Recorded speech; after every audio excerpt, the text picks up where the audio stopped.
ว่าน้องพิมพ์ได้รับเงินแล้วเด้อเนาะผู้ใหญ่ใจบุญทั้งฝั่งไทยเพิ่นเอาให้น้องพิมพ์จนน้ำตาคลอแล้วทุกคนจะไปบอกพ่อบอกแม่จะไปปั้นให้เอื้อยเนาะให้พ่อให้แม่จ่ายเด้ว่าซั่น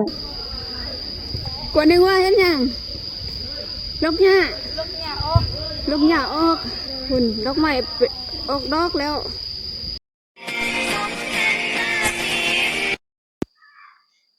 กราบทักทายสบายดีสบายดีสบายดีและสวัสดีพ่อแม่พี่น้องหมู่สุกคนเนาะมาพบกับครูออระดาเช่นเก่าเช่นเคยเนาะแล้วก็น้องชื่อพิมพ์ชื่อพิมพ์เนาะ คลิปนี้โอจะมาเซอร์ไพรส์น้องพิมพ์อีกแล้วทุกคนเนาะคือแบบมีให้เซอร์ไพรส์ตลอดเนาะ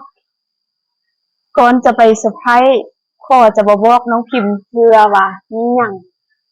แล้วน้องพิมพ์ซึ่งอาทิตย์ที่แล้วเนาะประมาณอาทิตย์ที่แล้วเลยวันนี้คือวันรอดเพราะว่าคนการเส้นยังบ่ติดเทื่อนะพี่เนาะยังบ่ติดเทื่อเฮาก็ทานรุ่นน้ำกันว่าพิมพ์สิเส้นผ่านบ่แล้วก็จะมาถามพิมพ์ว่ามั่นใจจักเปอร์เซ็นต์ว่าตัวเองจะเส้นผ่านหรือว่าบ่ผ่านเนาะฝากทุกคนกดติดตามกดกระดิ่งแจ้งเตือนทั้งหมดให้ครูออเดย์เพื่อจะบ่ได้พลาดคลิปต่อไปฝากกดไลค์กดแชร์เนาะคอมเมนต์บ่มีใส่จังหวัดใดเนาะคือทางล่างนี้ก็เป็นนักกีฬาเนาะมาจากทีมสโมสรใดครูออก็บ่ฮู้เนาะจะมาซ้อมฝึกซ้อมอ่าบ้านอยู่นี่ตลอดขณะวันเสาร์วันอาทิตย์เมื่อกี้หลายคนเนาะแต่เดี๋ยวนี้เขาจะกลับแล้วคือขอเห็นข้าวนะทุกคนอ่าทีมเด็กน้อยลาวกับไปแข่งอยู่ฝั่งไทยพิมพ์ให้หนักข้าวเขาลงหนูเห็นเถื่ออ๋อลืมว่าพิมพ์ที่ซับพิมพ์นะอ่าคือชนะเนาะทีมทั้งฝั่งไทยอันนี้ก็บ่แน่ใจว่าอยู่แข่งใดเนาะเพราะว่าโคก็เบิ่งบ่ละเอียดนะทุกคนชนะอ่า20ประตูต่อ0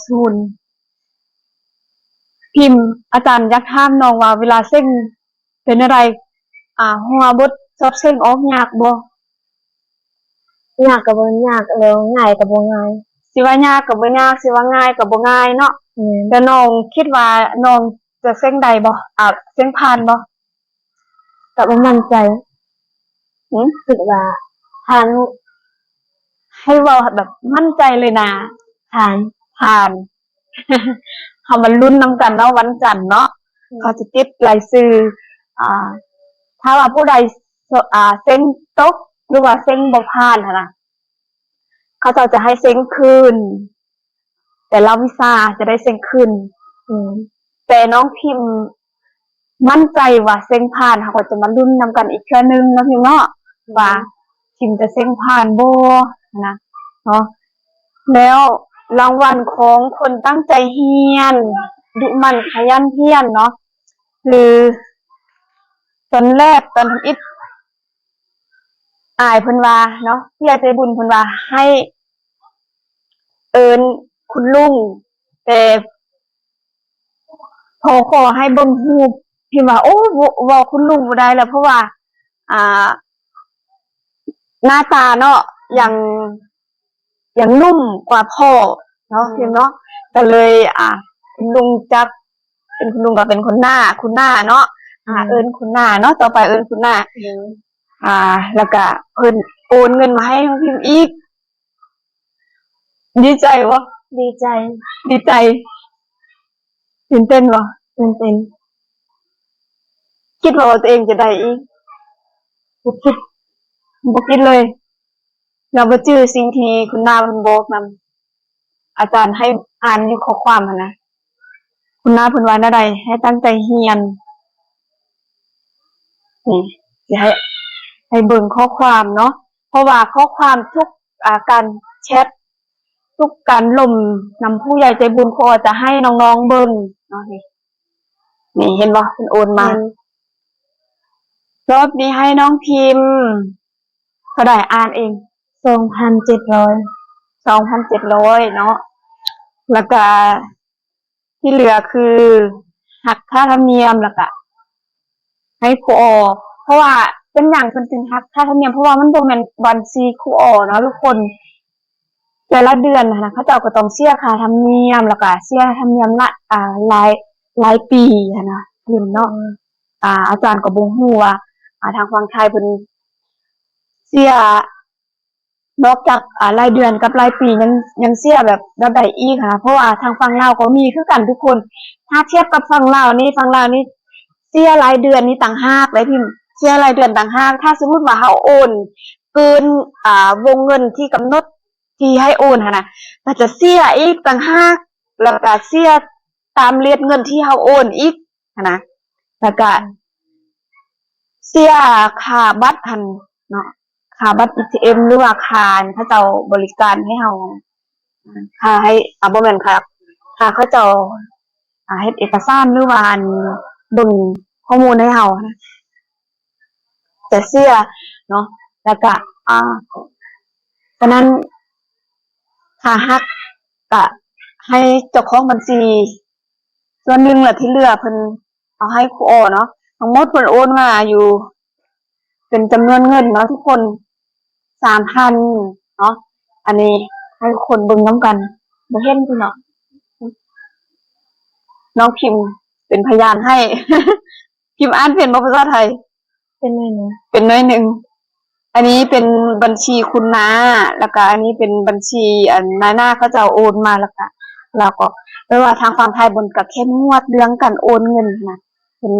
ย่านมีบัญชีมาบ่สิสัตว์นะเดี๋ยวเฮามีตัวตนเนาะให้ยืนยัน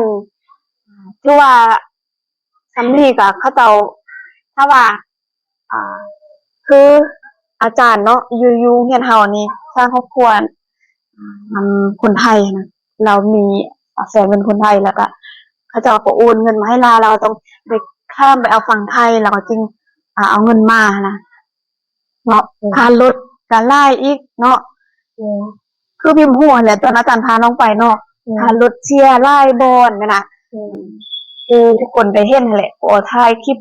แล้วก็มีเฮ็ดค่าเอกสารเดินทางทั้งฝั่งลาวแล้วก็ฝั่งไทยเนาะพิมพ์เนาะแล้วก็ค่ารถทั้งฝั่งลาวไปฝั่งไทยแล้วก็ยังมีค่ารถจาก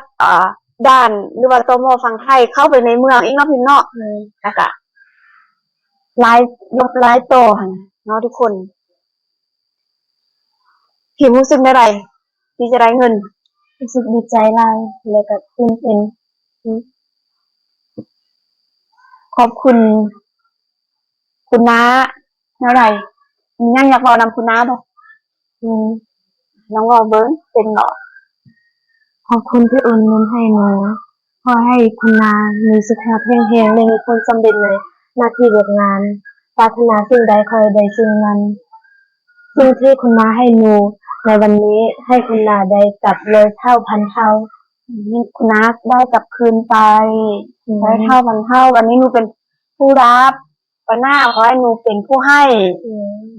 ให้เฮาเป็นคนกตัญญูรู้คุณเนาะหลายอย่างเนาะบ่เว้ายาวเพราะว่าก็สอนน้องๆหลายอย่างคุณน้าเพิ่นก็บ่แม่นว่าเพิ่นให้แล้วเพิ่นสิหวังคนนี้อย่างเพิ่นก็บ่ได้หวังคนอย่างเพิ่นอยากให้เฮาได้มีอนาคตได้เรียนนะพิมพ์เพราะว่าน้องพิมพ์เพิ่นบ่มีโอกาสที่เนาะพิมพ์เนาะบ่จะเกือบสิบ่มีโอกาสที่จะได้เรียนคือขอได้เว้าหลายๆคลิปคือโรงเรียนเฮานี่เป็นโรงเรียนที่รัฐบาลเพิ่นช่วยทุกอย่างเนาะพิมพ์เนาะกินข้าวที่นอนที่พักค่าน้ำค่าไฟแม่นรัฐบาลเพิ่นช่วยหมดนะพิมพ์เนาะมีแต่ว่าเครื่องใช้ส่วนตัวก็เป็นเครื่องนุ่งเนาะเครื่องนุ่งแล้วก็ค่ารถค่าหยังนั้นมีเฮาออกนะแต่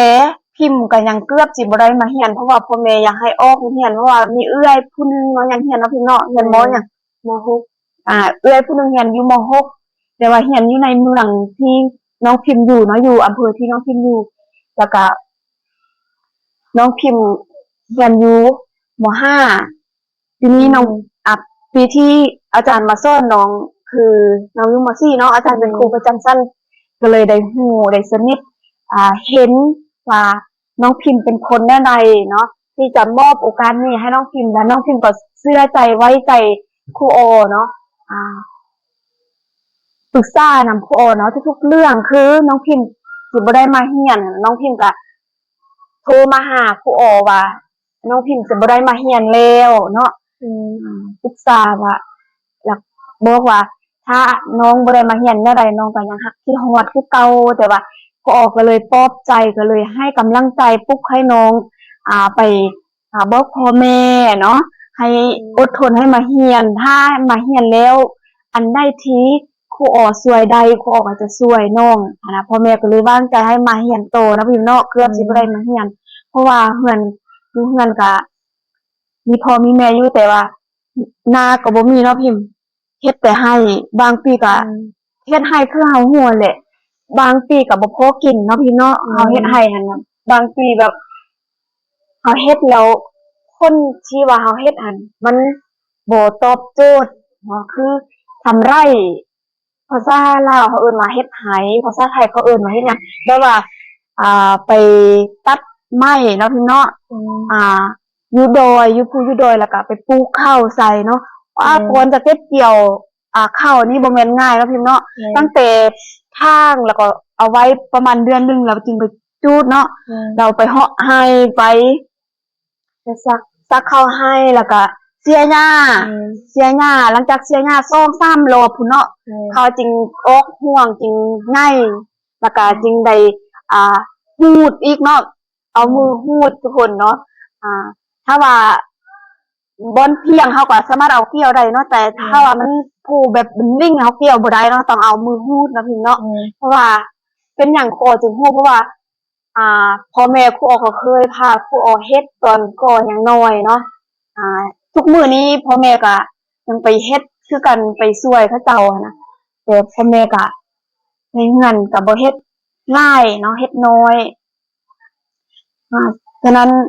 อันนี้ก็คือความดีของน้องเนาะที่น้องได้เฮ็ดมาแล้วมีผู้ใหญ่ใจบุญทางฝั่งไทยเพิ่นแนมเฮ็ดในความดีเนาะเฮ็ดในความตั้งใจที่น้องอยากเรียนคือผู้ใหญ่ใจบุญผู้นี้เพิ่นจะช่วยตั้งแต่ครูมาสอนตั้งแต่จบเรียนที่แล้วเนาะแล้วก็เพิ่นก็ติดตามครูเนาะแล้วก็เพิ่นก็เห็นน้องพิมพ์ตั้งแต่จบเรียนแล้วหั่นแหละแต่ว่าก่อนที่เพิ่นจะตัดสินใจย้อนว่าความตั้งใจของน้องเนาะน้องพิมพ์แล้วก็ความดีของน้องเฮ็ดให้ผู้ใหญ่ใจบุญเพิ่นติดตนแล้วก็อยากส่งเสริมให้น้องได้เรียนเนาะมีความเมตตาต่อน้องเนาะขอรู้สึกขอบคุณเนาะขอบคุณแทนน้องเนาะขอบคุณขอบใจหลายๆถ้าเป็นภาษาลาวเฮาว่าขอบใจแต่ภาษาไทยนี่เฮาสิว่าจั่งใดพิมพ์ขอบคุณค่ะขอบคุณนะคะขอบคุณนะคะอย่าลืมนะคะเว้าหลายพิมพ์ก็ซาบซึ้งจนสิให้พุ่นแหละทุกคนเนาะเพราะว่าน้องก็สิกลับบ้านแด่จะได้เอาเงินเนาะใช้ค่ารถกลับบ้านนี่จากโรงเรียนไปคิวรถอีกเนาะพิมพ์เนาะแล้วจากคิวรถอันไปอำเภอที่น้องพิมพ์อยู่จากอำเภอที่น้องพิมพ์อยู่ก็ไปต่ออีกบ้านน้องพิมพ์ค่ารถที่แพงที่สุดคือจากตัวอำเภอที่น้องพิมพ์อยู่เนาะไป5บ้านเนาะพิมพ์เนาะตัวนั้นจะแพงเพราะว่าถนนหนทางลำบากแต่ว่าลุกจากตัวเมืองที่เฮาอยู่ตอนนี้ที่โรงเรียนไปฮอดบ้านก็เส้นทางก็ลำบากคือกันแต่ว่าลุกจากบ้านน้องพิมพ์มาฮอดในเมืองตัวอำเภอที่เอื้อยของน้องเรียนนั้นแห้งลำบากกว่าเนาะซึ่งครูเคยไปเนาะแล้วก็ไปซ่อนอยู่หั่นอยู่ประมาณ